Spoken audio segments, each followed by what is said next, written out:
Buenas tardes, bienvenidos al stand de la Universidad de los Andes aquí en Corferias. Muchísimas gracias por estar aquí acompañándonos en el lanzamiento de otra publicación de la Facultad de Ciencias Sociales. Se trata del libro Las 1000 caras de la lucha, Juana Julia Guzmán y su legado. Nos acompaña la autora Diana Milena Patiño. Muchísimas gracias, Diana, felicitaciones.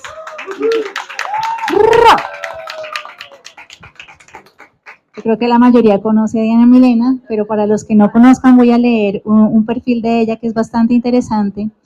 Milena es filósofa de la Universidad Nacional de Colombia y feminista mestiza de Abya Yala, doctora y magíster en filosofía de la Universidad de los Andes, becaria Fulbright para estudiantes doctoral colombiano y becaria Colfuturo por medio del Ministerio de Ciencias por el programa de formación de alto nivel.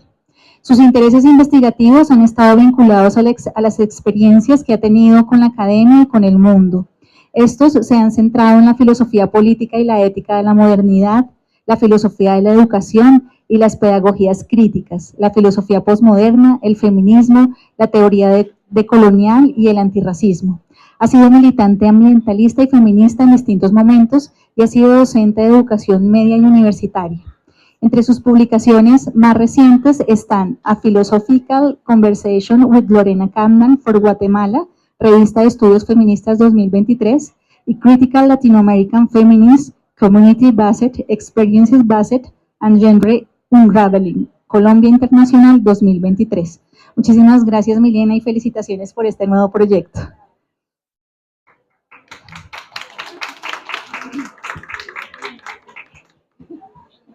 Bueno, también nos acompaña en este conversatorio un autor nuestro, profesor de la Universidad de los Andes. Se trata de Juan Ricardo Aparicio. Él es autor del libro Neoliberalismos en Colombia, Contextos, Complejidad y Política Pública. Les cuento que este libro ha sido súper bien recibido en nuestra comunidad de lectores. Llevamos ya la segunda reimpresión del texto. Y para quienes no conozcan a Juan Ricardo, les cuento que Juan Ricardo es profesor asociado del Departamento de Lenguas y Cultura de la Universidad de los Andes. Es miembro del consejo editorial de la revista Cultural Studies, de la cual fue editor de sus números 35-36, titulado Subjectives and the Right Why in the Latin America, que se publicó en el 2021.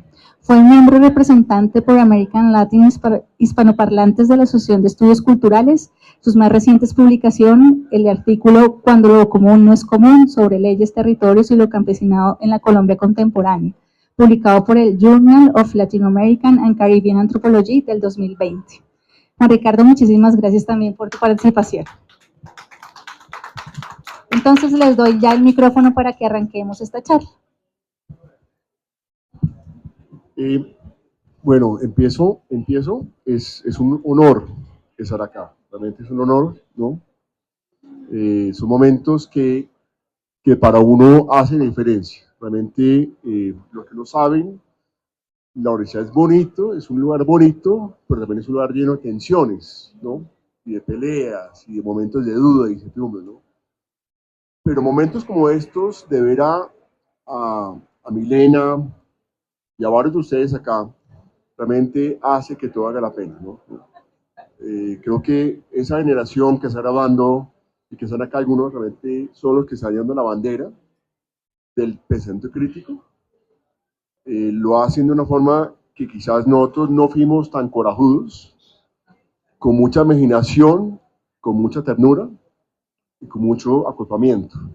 Y por eso realmente, Milena, todo mi honor, toda mi admiración por lo que han hecho. Muy importante. Pero bueno, hablemos del libro. Como ustedes lo saben, Milena, como ustedes lo saben, porque aquí hay familia, ¿no? Milena llegó a mi oficina hace como unos años, ¿no? Llegó vuelta a nada, llegó en trizas, tocó recogerla, ¿no?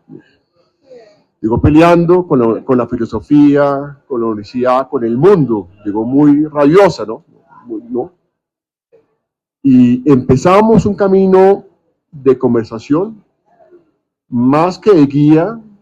Yo no guié nada, de acompañamiento y quizás de hospitalidad, para que usted encontrara una casa, ¿no? Y algo que me llamó la atención, me di cuenta muy rápidamente, es que el libro que tenemos acá es parte de la vida de Milena. O sea, aquí está la vida de Milena, ¿no?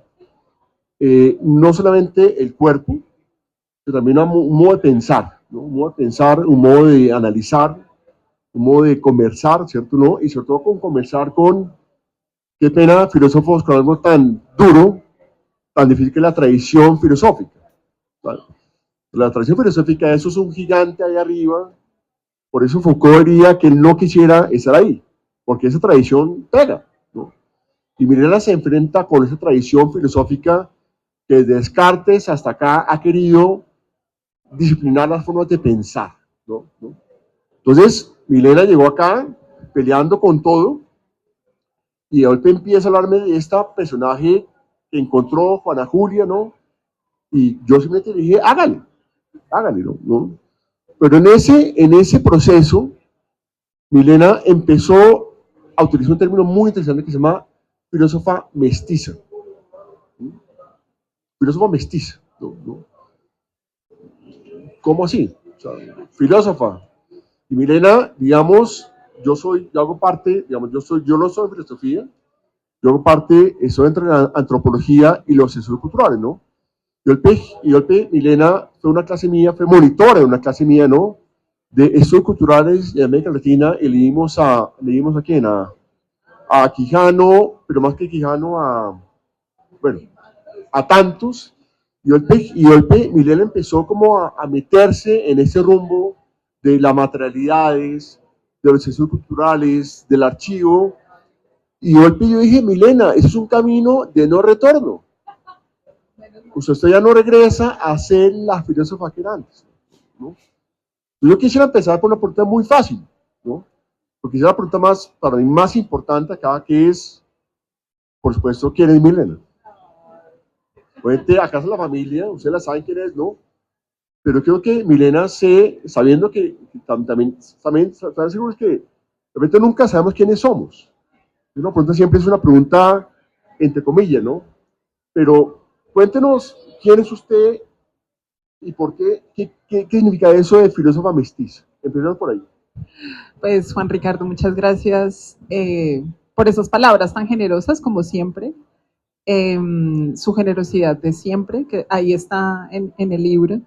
El agradecimiento, los agradecimientos por acogerme con, pues tal y como usted lo dijo, en esas subjetivaciones que estaba empezando un camino y usted supo acogerlo y acompañarlo y siempre estaré grata por eso. Y pues también debo decir que los agradecimientos me hicieron falta algunas personas a las que le tengo como una gratitud enorme y también de nombres, a mi familia extendida, a Juan José Mariño, a María Lucía Rivera, bueno, en fin, hay unas personas que me hicieron falta y que fueron sumamente importantes en este camino. Bueno, la pregunta, sí, a ver, filósofa mestiza, pero también soy feminista mestiza. Entonces, a ver, el mestizaje llegó, pues voy a tratar un poco como de contar brevemente cómo es la historia. Yo soy filósofa de la Universidad Nacional de Colombia y ahí aprendí el alejamiento del mundo en dos sentidos. Entonces, el primer sentido en términos de no tocar el mundo ni la realidad circundante. Yo hice mis estudios de filosofía en el 2002, en el primer gobierno de Álvaro Uribe, y mis principales materias eran de filosofía política, y allá jamás se tocaba la realidad, jamás se pensaba en la Colombia de ese momento. Con todo lo que estaba pasando, con todas las desapariciones, con todos los muertos, con todas las masacres, no se pensaba para nada. Entonces, la filosofía política ya alejadísima, con unos ejemplos y con unas formas de pensar que de verdad estaban haciendo una escisión con la realidad. Y el segundo alejamiento fue en términos de alejamiento de la universidad. Entonces, por más que estuviéramos en la Universidad Nacional de Colombia, lo que yo aprendí fue también a escindirme de la misma universidad, porque las dinámicas parecían ciertamente que convocaban una cosa en la que estaban en contra muchos de los filósofos y muchos de mis profesores, que era la acción política, la acción directa. Porque para ellos la filosofía más o menos como que tenía que ser la guía, ¿sí? La filosofía política tenía que ser la guía razonada, ¿no? Y los cambios y las transformaciones solo se podían conseguir a través del diálogo razonado. Entonces esa doble decisión lo que hizo en mí fue generar un vacío enorme de no tener, de no sentir ninguna relevancia de mi estudio, de la manera en la que me aproximaba al mundo, no sentía de verdad que la filosofía fuera pertinente en ningún sentido. Entonces salí corriendo, me fui a ciencias políticas, pero me di cuenta que por ese lado no era, y regresé a trabajar en un colegio pequeño que me abrió la posibilidad de ver la filosofía pertinente a través de la filosofía de la educación. Entonces fue la primera vez que pensé y vi y sentí que la filosofía sí podía decir algo respecto del mundo, y que podía tener algo de vigencia, algo de pertinencia. Entonces regresé otra vez a la filosofía, ahí pude conocer a Rancière y a Arendt, que me abrieron unas posibilidades de pensamiento muy interesante, de acoger la realidad y la contingencia.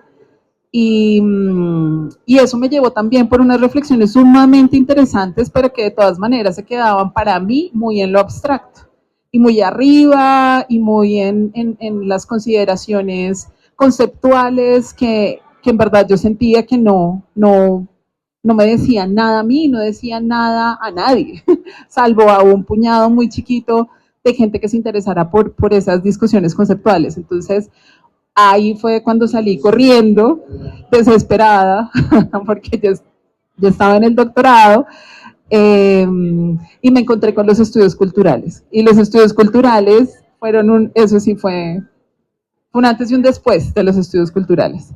Encontrar la teoría decolonial, encontrar a Aníbal Quijano, encontrar a Ochi Curiel, no solamente como o sea, porque yo llegué primero teóricamente a Ochi Curiel, y luego la conocí en sus activismos. Entonces, todos esos encuentros con la teoría decolonial me dieron la posibilidad de pensarme filosóficamente en otros términos. Sabiendo que de todas maneras yo venía con una tradición encima, y una tradición de la filosofía occidental eurocéntrica, que de todas maneras me dio unas herramientas que todavía yo utilizo, teóricamente hablando, pero sabiendo también que había otra posibilidad de pensar y de hacer filosofía de otra manera. Y entonces, este camino justamente fue el que me llevó a pensar en hacer una filosofía mestiza.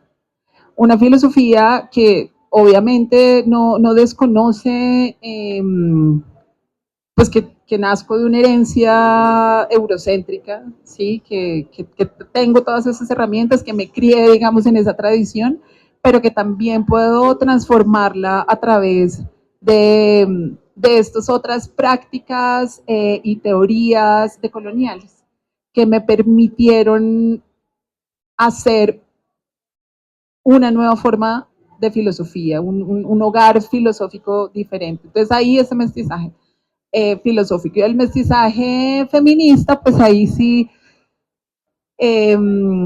pues fue porque mi feminismo no nació de la teoría de haberme expuesto al canon, sino de un hogar que yo considero feminista profundamente, aunque mi madre reniegue de eso y diga que no. Con todas las contradicciones también propias de una abuela conservadora, pero con unos gestos absolutamente feministas para mí, una madre filósofa. Entonces mi nacer feminista sí está muy vinculado a una experiencia concreta de vivir atravesada por unas posturas específicas y materiales muy concretas de vivir la vida, ¿sí? De una manera de aproximarse a la vida y a la cotidianidad feminista. Y luego acercarme a algo de las primeras teorías y feministas que yo leí, canónicas, que fueron Virginia Woolf, con todo y el respeto que se merecen, pero que sí me expulsaban de ese feminismo. Aún Simone de Beauvoir, yo sentía que era un feminismo que no, pues que no era el mío. Y luego entonces encontrarme con los activismos de la Tremenda Revoltosa, de Ochicuriel, de las decoloniales, y pensar que entonces este feminismo que yo sentía mío, pues sí tenía unas coincidencias con los feminismos decoloniales sin ser feminista decolonial. Y tenía algunas resonancias con algo de cierta teoría feminista, pero pues no enteramente, entonces ahí también un mestizaje feminista. Por eso filósofo y feminista mestiza. Ahí, ya. Perfecto. Gracias, Milena. Generalmente los y las filósofas, cuando hacen filosofía, van a los libros, van a los conceptos, ¿no? ¿Cierto, no? Y Milena decide hacer algo muy extraño, que es ir a la vida de una persona. O sea, no hacia el concepto, sino hacia una vida, ¿no?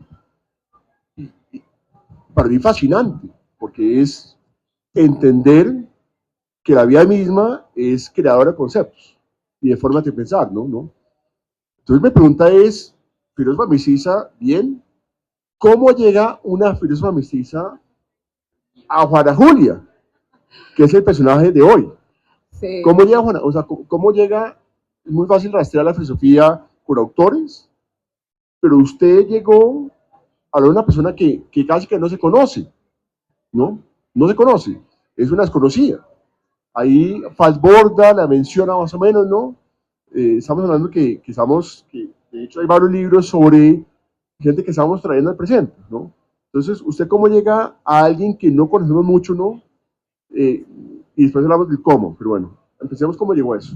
Bueno, fue el azar. Primero que todo fue el azar. Después de una exposición en el MAMU, en el Museo Miguel Ángel de Urrutia, en Bogotá, era una exposición que se llamaba Tierra de por Medio, y ahí los curadores, que no recuerdo los nombres de los 3 curadores, pero sí hicieron una selección de unas obras en las que trataban de recomponer una discusión en torno a la tierra, a los problemas que ha habido, las luchas alrededor de la tierra aquí en Colombia. Y a la entrada de esa exposición estaba el cómic de Chalarca, de Ulianov Chalarca, que es este, y estaba abierto en una página, que no creo que la alcancen a ver, pero la tengo acá. Es esta. Ay, gracias, Juan Ricardo. Bueno, aquí dice, la compañera Juana Julia se hizo cargo de la organización. Y bueno, después tiene un diálogo ahí y a mí me pareció sumamente sorprendente porque decía de 1972, que este cómic era de 1972. Gracias.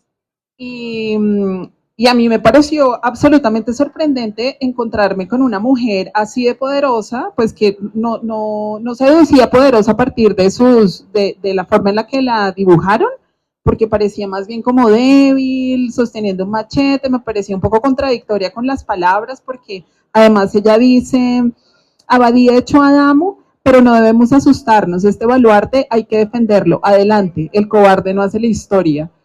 Yo dije, ¿cómo así que hay una mujer así de poderosa de los 70s, que después yo supe que no era ni siquiera de los 70, sino de los 20, de 1920, y yo no sabía de esta mujer? Entonces ahí investigué un poquito, empecé a enterarme de Falsborda, que no tenía idea quién era Falsborda.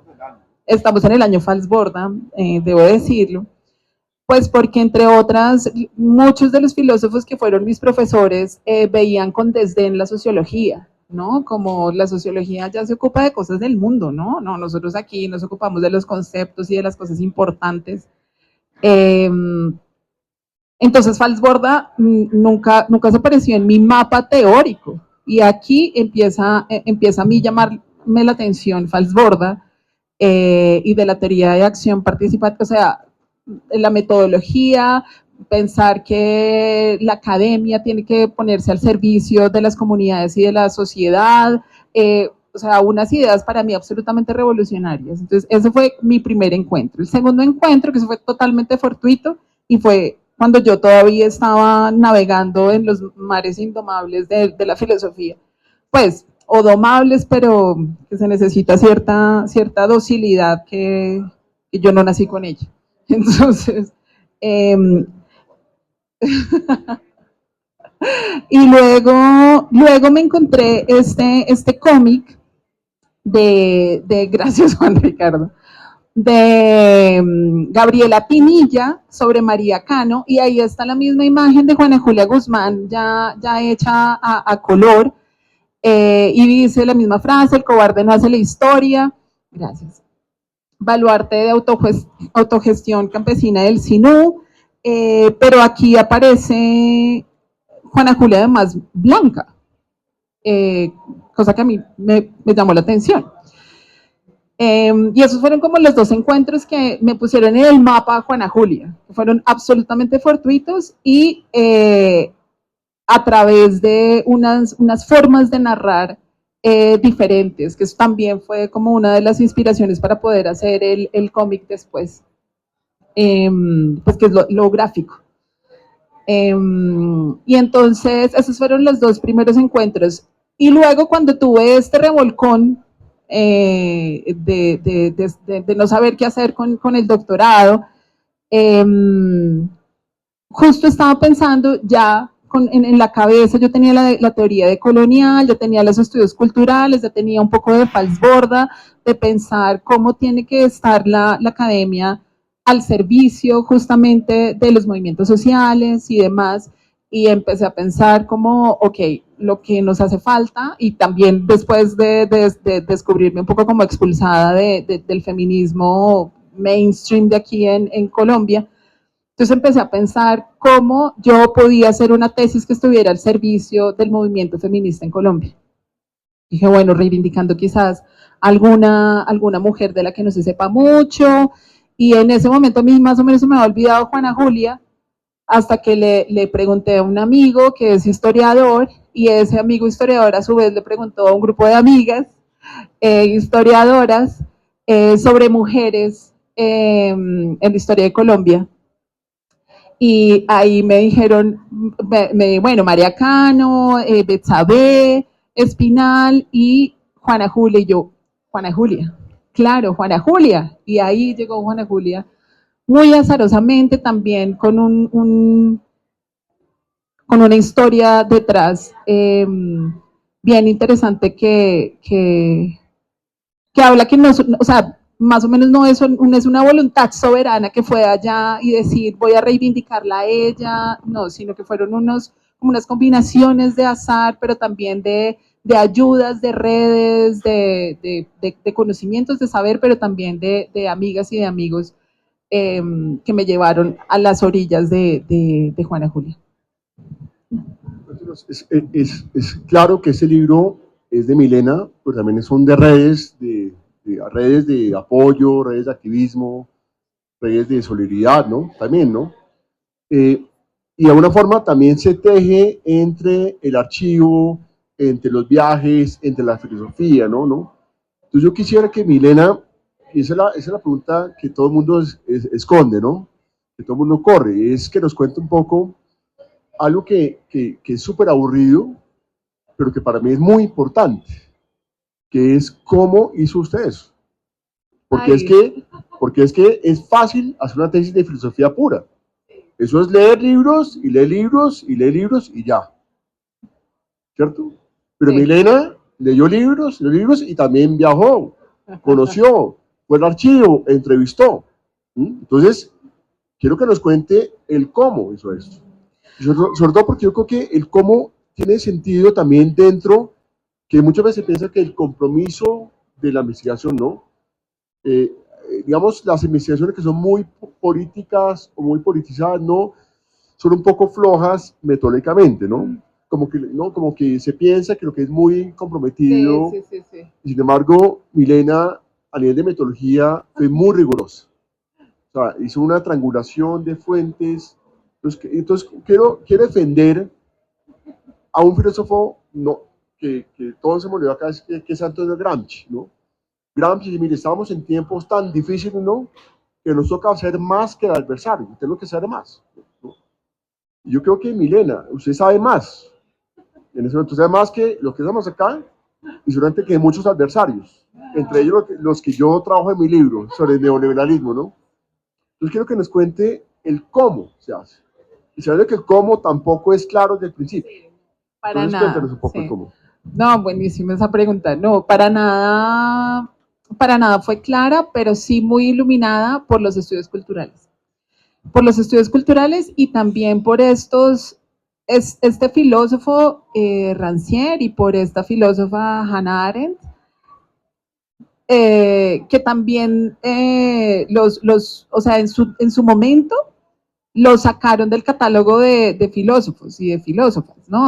Y Hannah Arendt misma se sacó ella diciendo, no, yo no soy filósofa, yo soy teórica política, y a Rancière le dijeron, él tuvo que defender yo no sé cuántas veces su tesis doctoral, que yo trabajé en la maestría, y que fue una fuente de inspiración también, sin duda, porque trabajó con el Archivo Obrero del París de 1880, y entonces le tocó defenderla diciendo que era una tesis de filosofía también, y casi no se gradúa, y bueno, en fin. Entonces eso viene esa inspiración también de pensar como, ok, igual yo tengo que graduarme, estoy haciendo mi tesis en filosofía, ¿no? Tengo que graduarme como filósofa.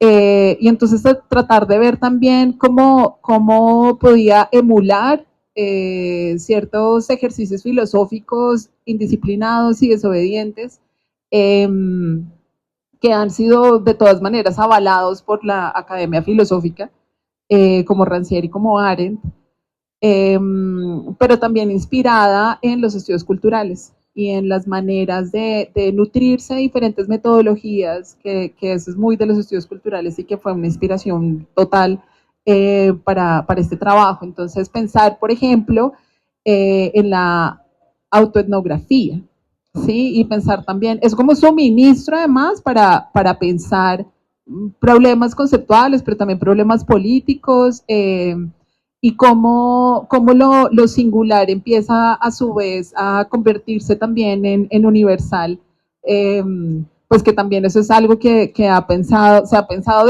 desde hace un montón de tiempo en filosofía, pero en términos así como súper elevados. Kant tiene unas elaboraciones muy bonitas al respecto, pero sí pensar más o menos cómo justamente podía pensar el presente con herramientas también conceptuales, y el presente y el pasado, ¿no? Porque pues esto es una figura del pasado. Entonces, primero, sin conocer nada de archivo y de historia ni de nada, porque pues yo no tengo ninguna formación al respecto, entonces tratar de hacer un poco de archivo, sin saber nada de etnografía, porque yo no soy antropóloga, entonces intentar hacer algo de etnografía, ¿sí? Entre comillas, y autoetnografía, porque pues también de cierta manera lo hice. Yo hablo justamente desde mi ser feminista, activa y pues activista aquí en Colombia, y como yo pienso también ese feminismo en el que yo participé. Entonces también hacer un poco como de autoetnografía, ¿sí? De estar pensando desde el mismo movimiento, eh, pero a su vez también como de ayudarme de estas redes gigantes de afectos, ¿sí? Que también podían darme unas posibilidades imaginativas, y pensar justamente que era un ejercicio más que de historiografía, porque pues no soy historiadora ni hacer un ejercicio más de composición de la figura de Juana Julia Guzmán. Y pues ahí recurrí, y ahí ya recurrí también a la ayuda y a la imaginación, ¿no? Entonces, pensar, bueno, ¿qué sabemos de Juana Julia Guzmán? No, ni idea.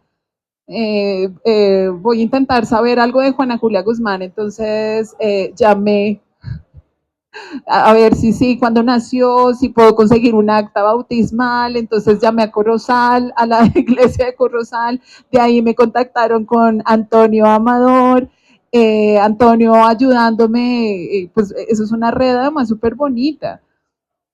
Porque estábamos en la pandemia, entonces desde Bogotá, pero también tejiendo su red allá con Corozal, me ayudaron con la partida justamente, que está, la tengo, entonces también como inventarme algunas maneras de poder arrojar luz también sobre un archivo para poder leer ese archivo al que me estaba enfrentando y que estaba conociendo, pues a través de como diferentes dispositivos también metodológicos que iban haciendo, ¿no? Entonces dotar también de significado y dispositivos conceptuales, sin lugar a duda, ¿no? Y de otras investigaciones históricas para poder hacer una composición como con un cuerpo diferente, una composición de Juana Julia Guzmán con este otro cuerpo y otras dimensiones pues que no se habían explorado para hablar de ella.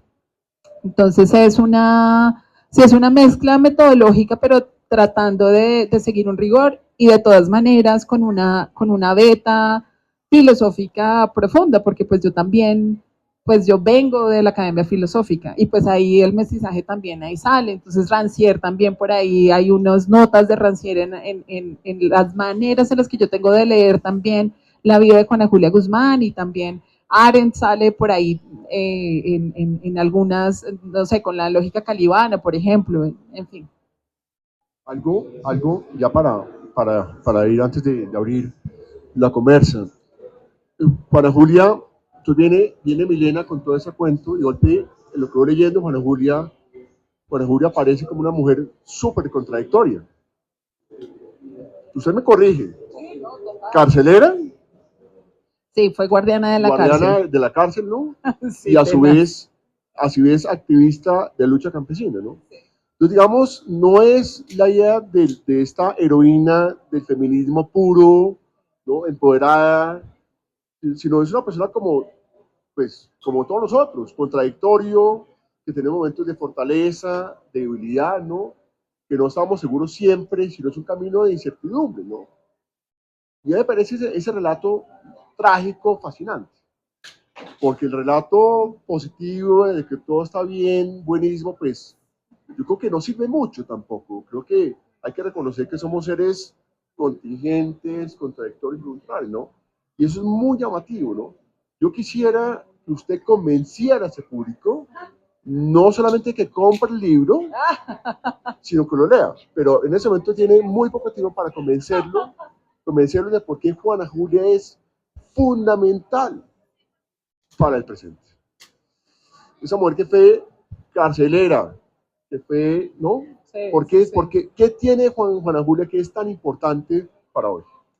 Bueno, lo primero, y es como lo que más me parece importante de haber descubierto esta otra Juana Julia, porque Orlando Falsborda en el cuarto tomo de la historia doble de la costa, pues retoma a la figura de Juana Julia Guzmán como protagonista y como emblema de la lucha por la tierra, ¿no?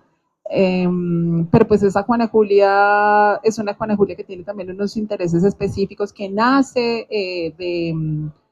pues de una agenda política que tiene Falsborda con la NUC, tiene a Cincelejo en los 70s, entonces pues tiene unas características especiales, y es una figura, como dice Robles, que es una investigadora del archivo Falsborda, es una figura alegórica metonímica del fermento social y de la lucha por la tierra de los 20 en Montería. Entonces, pues es una Juana Julia Guzmán diferente, Y lo que yo pude descubrir y que me parece lo más bello de esta figura contradictoria y la composición que pude hacer en este libro es lo principal que nos llama para este presente es a actuar, a actuar. Sí, o sea, no, que es también la intención del libro, ¿no? Como la intención del libro no era quedarnos en los estantes, sí, sino movilizar también este pensamiento poderoso, el pensamiento como una pensadora orgánica, intelectual orgánica como Gramsci, pues nos regaló ese concepto poderosísimo. Entonces, lo más importante es que nos convoca a la acción, ¿sí? Una acción que es perfectible, que siempre va a ser perfectible, que puede equivocarse, y como ella se equivocó tantas veces y pues también estuvo del lado de los opresores justamente siendo guardiana de la cárcel, por ejemplo, también por el azar y las contingencias y demás, y por las decisiones de vida que ella tomó, porque no fue solamente una figura arrojada, ¿sí?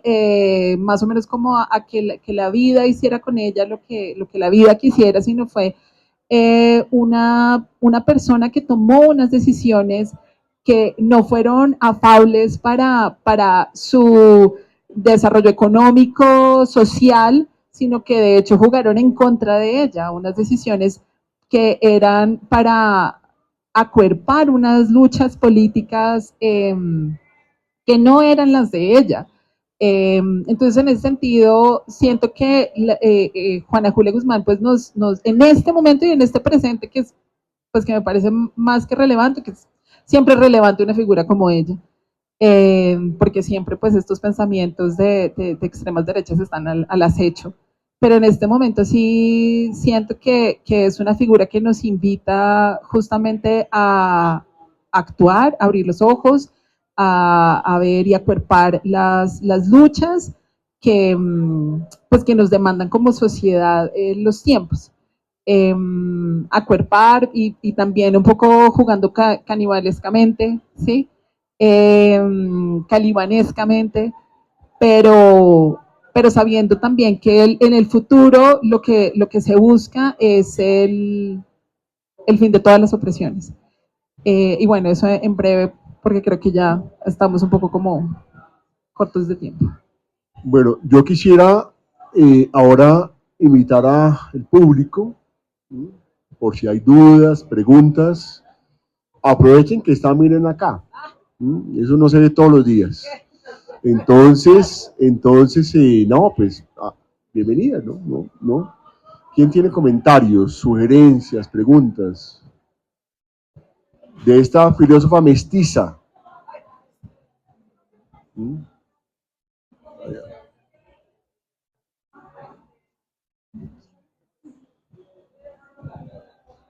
Hola, bueno, pues muchas gracias por lo que nos contaste. Yo tengo muchas ganas de leer el libro porque aunque, digamos, vi por momentos en estos años esos procesos, el proceso pues, pero nunca pues con tanto cuidado, entonces sí tengo muchísimas ganas de leer lo que cuentas, y también de tener esa inspiración, porque creo que sí es importante, que es tener una perspectiva filosófica, mestiza o mestiza, no, como sea la combinación, pero tenerla como de un personaje, de una mujer así. Entonces yo lo que te quería como preguntar en esa línea es, ¿cómo es ese abordaje filosófico sobre este personaje? O sea, si lo hay, si en ese feminismo mestizo hay, ¿cómo es esa visión? Eso sería. Gracias, Alejandra. Y pues la cuña a las curanderas, que aquí están en los agradecimientos, que también acompañaron el proceso. Pues esta red de curanderas, y ahí un saludo a Diana, al infinito. Eh, Pues porque entre otras Diana me presentó a Gloria Anzaldúa y su noción de mestizaje también, que fue radical para esta investigación. Sí. Bueno, filosóficamente, eso fue o sea, fue un poco como bueno, y ahí la cuña de agradecimiento a Alison Wolf también, que fue mi codirectora de la tesis, que me hizo muy pocas observaciones, pero la única así que me hizo, que considero la única observación que me hizo y que creo que sirvió muchísimo para mejorar el texto, fue ver, tratar de entender las coincidencias con los feminismos contemporáneos de los que yo salgo también, ¿no? Entonces, sí fue un trabajo de elaboración conceptual, o sea, habitando yo este feminismo de la tremenda revoltosa, de las curanderas, pensar entonces en términos filosóficos cuáles eran las características más importantes de este feminismo que en este momento recorre la región, que está vivo, que es en el que yo me sentía más arropada y más acogida, pero que de todas maneras o sea, yo no me siento filósofa, feminista de colonial 100%.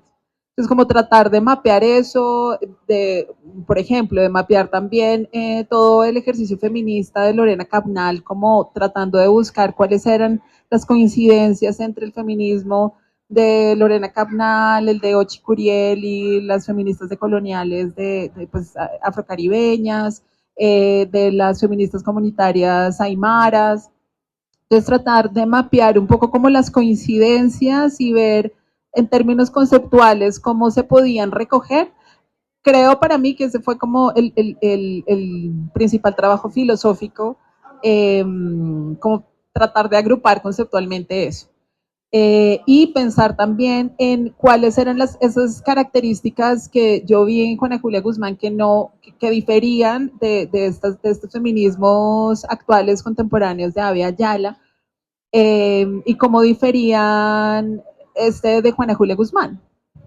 Entonces ese ejercicio también de pensar como conceptualmente la práctica que yo considero feminista de Juana Julia Guzmán, y pues que valga decir, pienso y empecé a pensar en Juana Julia Guzmán como feminista, principalmente porque a ella la reivindican como tal los movimientos sociales, ciertos movimientos sociales de izquierda, que yo creo que estaban buscando una casa también feminista, y la reivindican como feminista popular, que pues a partir de este boceto que hace Falsborda de Juana Julia Guzmán.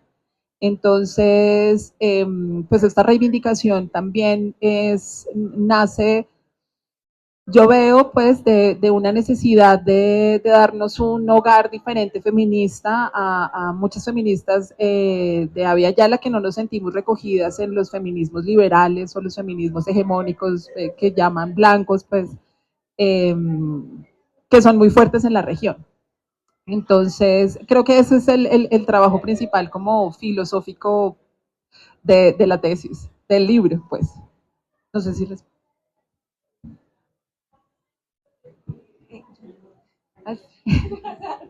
Si no hay preguntas, es que me llama mucho la atención.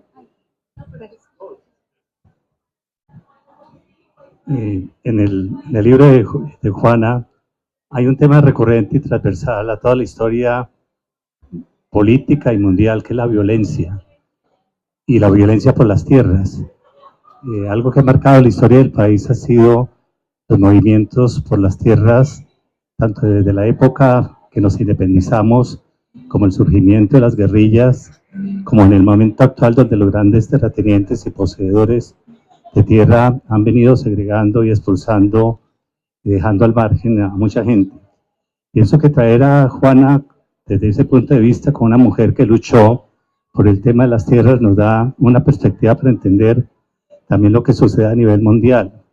Si nos ubicamos en el mapa Ucrania-Rusia, un problema de tierras, esa invasión sangrienta, desproporcionada y descomunal ha sido un problema de tierras, y en ese momento, y viéndolo acá al frente, Palestina subyugada de este genocidio atroz, también es un problema de tierras. Entonces quisiera que reflexionáramos un poquitico qué nos puede seguir aportando ese ejemplo de esa lucha ya en el Sinú, en la región Caribe de Colombia, traído al altiplano, traído al contexto nacional sobre el tema de la lucha por las tierras. Muchas gracias, hijo, por la pregunta. Pues yo creo que lo primero, y eso no hace parte del libro, eso hace parte de la tesis, porque lo que yo hice fue pues recortar un poco la tesis de doctorado para que se convirtiera en un libro pues accesible, sí, que la gente pudiera leer, ¿no? Pero sí hay una parte justamente sobre la genealogía de la disposición de tierra aquí en Colombia, como las leyes justamente jugaron a favor de los grandes terratenientes y cómo a pesar de tener este sistema tan opresivo, siempre hubo resistencias, porque pues muy Foucaultianamente hablando, donde hay poder y opresión, pues siempre hay resistencia. Pero entonces lo que yo creo que se ve en este libro sobre la lucha por la tierra, siento que hay varias cosas, pero pues rescataría principalmente dos. Pues la primera es en pensar que la lucha por la tierra siempre es una lucha en comunidad, común. O sea, no se puede pensar en una lucha por la tierra en términos individuales, sino siempre tenemos que pensar en la colectividad, que la colectividad da fortaleza, no solamente fortaleza, digamos, en términos de resistencia que se necesita, sino una comunidad también que sirva de hogar y de hogar futuro. Pues eso fue lo que le pasó a Juana Julia Guzmán. Quien la acogió al final de sus días no fue su familia de sangre, aunque ella sostuvo a su sobrino y a su cuñada, sino fue una compañera de las luchas por la tierra. Entonces, es pensarnos en comunidad, creo que es como lo primero más importante, es pensar que la lucha viene larga y es larga y viene a futuro y en todas partes, en todas las latitudes.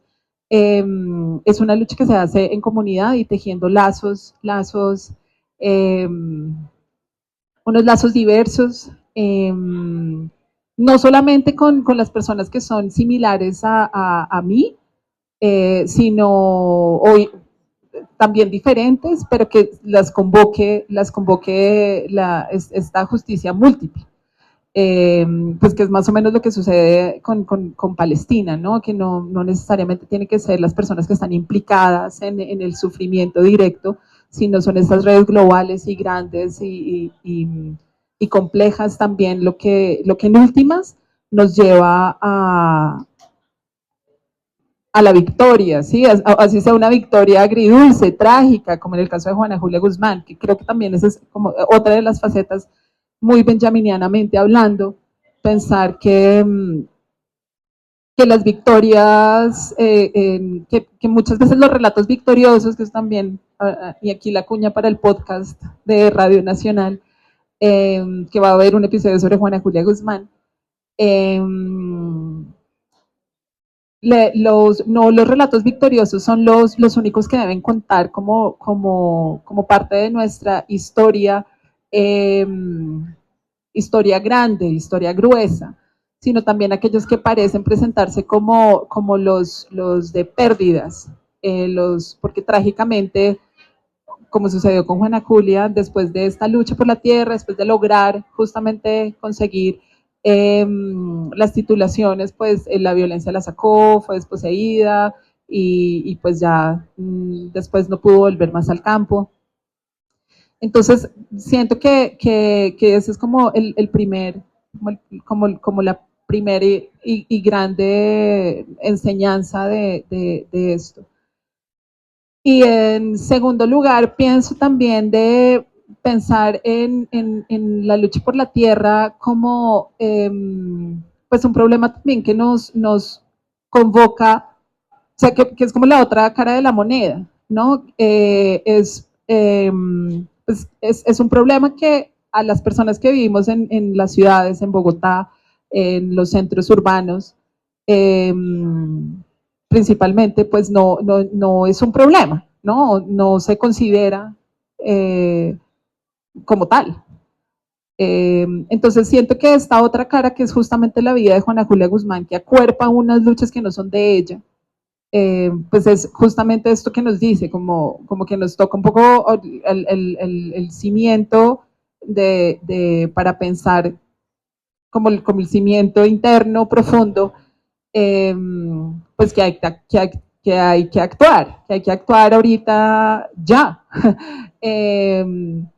Porque es un problema que sigue, que continúa, ¿sí? No solamente, pues, como decía, o sea, no, como también invocabas, no solamente aquí en Colombia, sino pues tenemos este caso del genocidio en Palestina y la última incursión en la Franja de Gaza y demás, ya los robos de la tierra que están totalmente pues dispersos allá.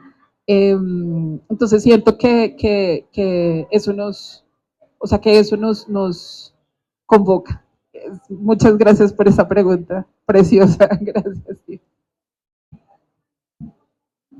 Yo, yo quería preguntarte sobre el proceso editorial, perfecto, sobre el proceso editorial, la ilustración que me llamó mucho la atención, es bellísima.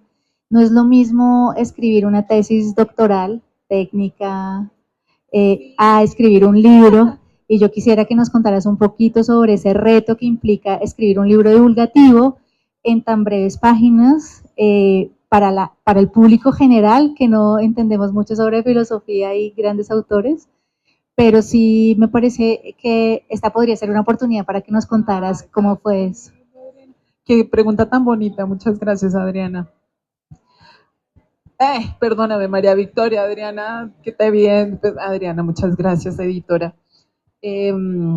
María Victoria, pues de Adriana, porque te tenía además aquí pensando que justamente el proceso editorial, pues fue también con sus retos particulares, porque el estilo sí trata con toda la intención de acoger las maneras y los modos, por ejemplo, cuando hablo y pienso justamente desde mi feminismo, desde los activismos feministas, trato de rendir más o menos como un homenaje a las maneras y los modos de expresarse de esos feminismos, ¿no? Entonces, en cierta medida parecieran aparecer como unas palabras poco rigurosas, unas formas, ¿sí? Como que no parecieran pertenecientes a la academia.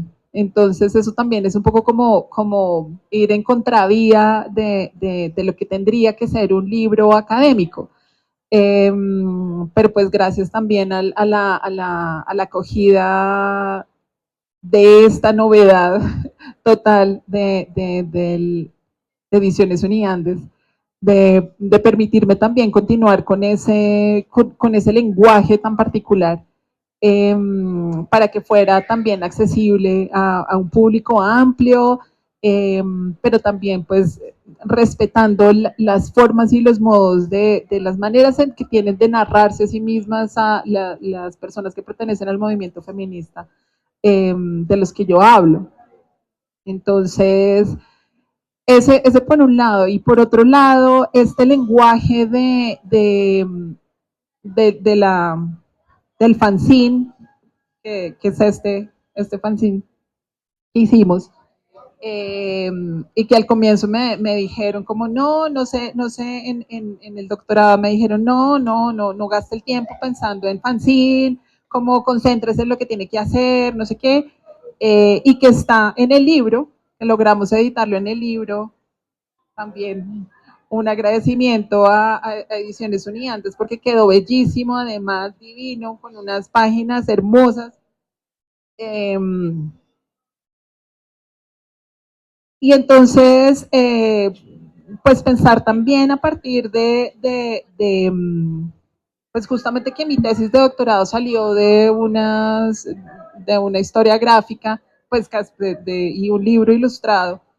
Entonces pensar, hacerme a otros lenguajes para poder llegar a un público más amplio, para, para que llegaran las ideas de Juana Julia Guzmán, la vida de Juana Julia Guzmán. Entonces, fue más bien fácil pensar que la alternativa y el otro lenguaje tenía que ser de imágenes gráficas con unos textos muy cortos y muy concisos para un público bastante amplio. Y pues la buena fortuna además que me acompaña con una amiga que es artista y conociendo a Bárbara Quintino, que es la que se encarga de este hermoso arte, una ilustradora afrobrasilera. Entonces, pues el impulso sí fue justamente poder hacerme otros lenguajes y pues la forma más o menos que fue muy orgánica se dio. Gracias.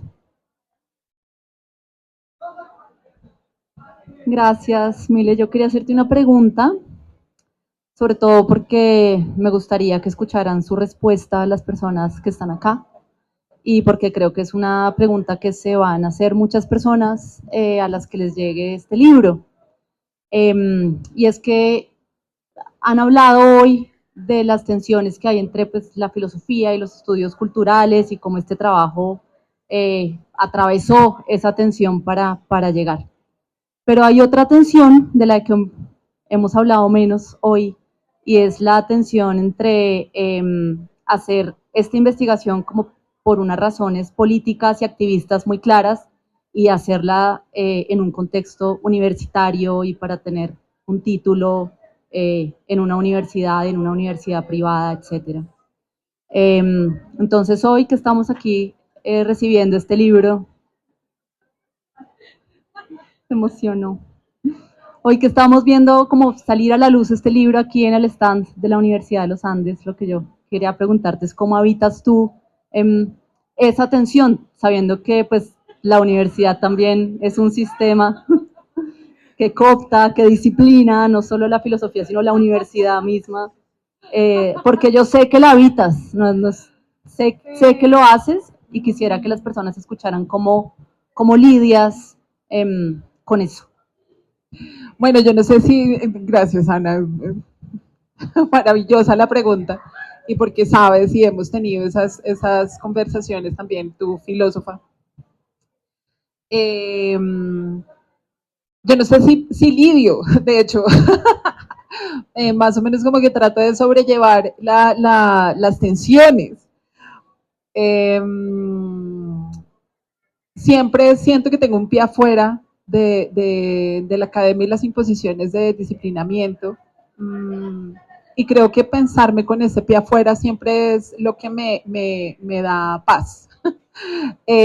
Pensar que tengo un pie afuera en el mundo, en los activismos, ¿sí? Como es lo que me da tranquilidad y como serenidad de saber que también sigo trabajando en este sistema de producción y de publicación de artículos y revistas indexadas y bla, bla, bla. Eso me da tranquilidad, digamos, en cierta medida, pero lo que yo pienso es que la tensión nunca se desvanece, sino que la tensión me habita constantemente. Entonces, es una tensión además que va creciendo cuando veo pues una neoliberalización de la academia. Pues que, cuando veo también las subidas de mujeres brillantes de la academia,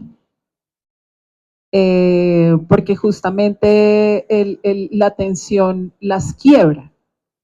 Entonces, pues esa tensión toda, o sea, la vivo, pero creo que también lo que me hace y me da también un poco como como de calma y de tranquilidad y de un poco de apaciguamiento es pensar que también hay aunque la universidad sea una de las instituciones coloniales por excelencia, sí, que eso también para quienes nos paramos desde la orilla de colonial, pues también es una contradicción gigantesca, pero siento que también dentro de esas instituciones opresivas y con todo, pues puede haber quiebres y puede haber pequeñas transformaciones y pequeñas como luciérnagas que emergen justamente de una práctica, de prácticas docentes no dóciles al sistema. Entonces siento como que justamente como pegarme de esas luciérnagas, pues también como muy, como Didi Uberman habla. Siento que eso también es una de las maneras que tengo yo de lidiar con esa tensión constante. Pero cada vez pensando que tengo un pie afuera.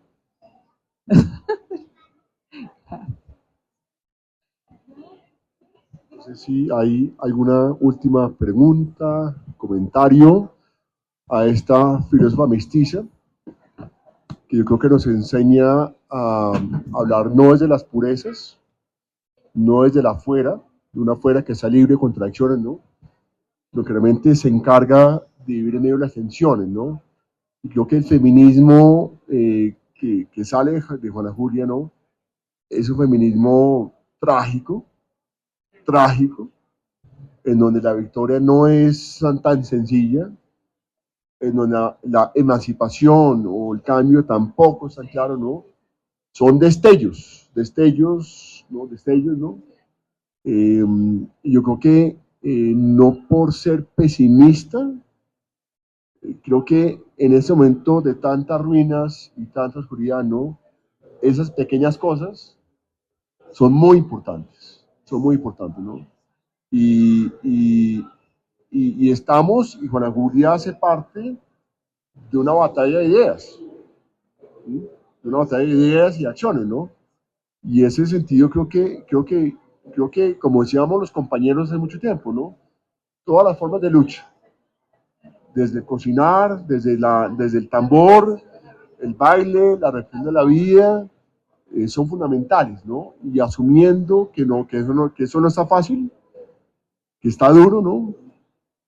Pero que también se compone de mucho goce y de muchos afectos. Y con eso quiero terminar hoy. Milena, muchas gracias, porque ese libro también son los afectos que hay por medio. Muchas gracias.